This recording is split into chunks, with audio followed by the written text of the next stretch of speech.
سمجھتے ہیں کہ پی ٹی آئی کے تحفظات درست ہیں؟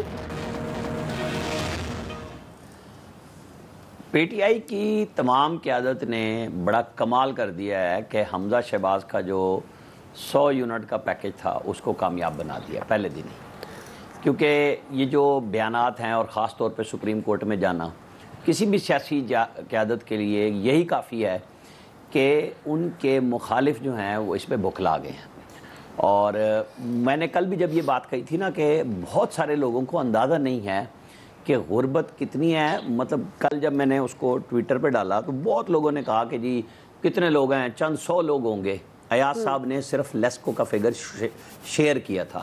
اگر آپ اس کو پنجاب کے اندر جتنی ڈیسکوز کام کر رہی ہیں تو وہ 90 لاکھ حمزہ نے کہا تھا، میرے خیال میں وہ 80 ہیں۔ ظاہر ایک ڈیٹا لیا ہے اور اس کے اندر یہ چیز کلیئر ہے کہ اب اس کے اندر مینوپولیشن نہیں ہونی۔ یہ پیپلز پی ٹی آئی کے دور کے بھی ڈیٹا آ گیا، ان کے بھی دور کا آ گیا کہ 6 مہینے کانسٹنٹلی جس کا 100 یونٹ تک ہے وہی مستفید ہوگا۔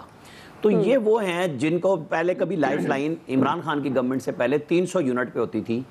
جو ریلیف کم کرتے کرتے 100 یونٹ پہ عمران خان کی گورنمنٹ لے کے آئی تھی بجلی کا، کہ منیمم کتنے لوگ ہیں وہاں پہ انہوں نے شروع کیا۔ میرے خیال میں یہ جو فیصلہ ہوگا سپریم کورٹ کرے، الیکشن کمیشن کرے، لیکن یہ ایک اچھا فیصلہ ہے اور غریبوں کے لیے یہ باقی چیف منسٹروں کو تقلید کرنی چاہیے، کیونکہ یہ اپنے صوبے سے پیسہ دینا ہے، کیونکہ 57% تو دیکھیں نا این ایف سی ایوارڈ میں صوبے لے جاتے ہیں۔ تو اس میں کسی کے مرکز کے پاس تو ڈیفینس قرضے اتارنے، تنخواہیں دینے کے بعد ڈیولپمنٹ کا تو پی ایس ڈی پی تھوڑا سا بچتا ہے۔ باقی آج عمران خان صاحب نے جو سپیچ کی، آپ نے جو سنائی، وہ بھی ایک باقاعدہ درد مندانہ اپیل ہے، اس کے اندر چھپی ہوئی دھمکی ہے۔ وہ نیوٹرلز کا نام نہیں لے رہے تھے لیکن وہ کہہ رہے تھے میں بولنے پہ مجبور ہو جاؤں گا، میں نے ویڈیو بھی ریکارڈ کی ہوئی ہے۔ اچھا، جو وہ حوالے دے رہے تھے وہ ساری باتیں وہ کر چکے ہیں۔ اب وہ کب کرنا چاہتے ہیں میرا خیال ہے یہ اب ان کے اپنے اوپر ہے، کیونکہ کوئی آواز ان کی شاید وہ جیسے وہ شیخ رشید صاحب تھے نا کبھی گیٹ نمبر 4 کے چوکیدار، اور وہاں سے اب ان کا چوکیدارہ ختم ہو گیا اور انہوں نے اعلان کیا اس دن کہ میں ان کو بھی چھوڑ آیا ہوں، کیونکہ ان کی کال کا جواب اور رسپانس نہیں آ رہا تھا۔ تو یہ سارے کے سارے وہیں بھاگ رہے ہیں کہ جی یہ کیا ہو گیا، اور وہ سارے جو تقریریں شہباز شریف اور ان کے خلاف یہ سارے لوگ کرتے ہیں نا۔ اب ہمیں دیکھنا یہ ہے کہ کیا آپ کے پی میں نہیں دے سکتے یہ 100 یونٹ؟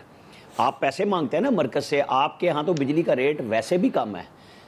جو باقی صوبے پے کرتے ہیں۔ پن بجلی کا چونکہ کے پی کو آپ کو پروفٹ بھی ملتا ہے، اور اگر اتنا بیک لاگ ہے تو سب سے پہلے عمران خان صاحب سے پوچھا جانا چاہیے کہ کے پی کے پیسے 3.25 سال میں انہوں نے کیوں نہیں پے کیے اگر ان کی گورنمنٹ کے رہتے ہیں۔ وہ ہر ایک کا ہے۔ ہم نیشنل گریڈ سے، کیونکہ کراچی کوئی پاکستان سے باہر تو نہیں ہے نا، لیکن کے ای ایس سی جس کو اب کے الیکٹرک کہتے ہیں وہ ایک پرائیویٹائز کمپنی ہے، لیکن نیشنل گریڈ سے 1000 جو میگا واٹ جاتی ہے وہ اس لیے جاتی ہے کہ وہاں بھی پاکستان کے شہری رہتے ہیں، کوئی دوسرا کوئی نخلستان نہیں بن گیا وہ۔ تو سب کو مل جل کے رہنا ہے، باقی یہ پریشر چلتا رہے گا، اچھی اپوزیشن کریں گے، لوگوں کو ریلیف ملتا چلا جائے گا۔ یہ اب سپریم کورٹ جائیں، الیکشن کمیشن روک دے، اگر یہ پولیٹیکل فائدہ بھی تھا، لیکن چونکہ کمٹمنٹ ہو گئی ہے 6 مہینے کے لیے اور اس کے بعد سولر پینل دینا ہے، غریب کی تو سنی گئی، کسی بھی بہانے سنی گئی، چاہے کسی کو 2000 ملیں، کسی کو 100 یونٹ۔ آپ یقین مان لیں میں نے کل اس پروگرام کے بعد جا کے ایک بل منگوایا 85 یونٹ کا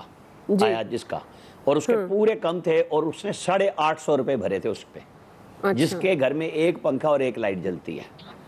اس کے کبھی 58 یونٹ تھے، اب ظاہرہ گرمی چل رہی ہے تو پنکھا چل رہا ہے تو وہ 85 یونٹ پہ گیا تھا۔ تو یہ ایک سوچنا چاہیے کہ کس طریقے سے کسی کو بھی آپ تھوڑا بہت فائدہ پہنچا سکتے ہیں، اور ہمیں اور آپ کو جو ہم متوسط اس میں آتے ہیں، ہمیں جا کے غریب کے ساتھ خود بھی ہاتھ بٹانا چاہیے۔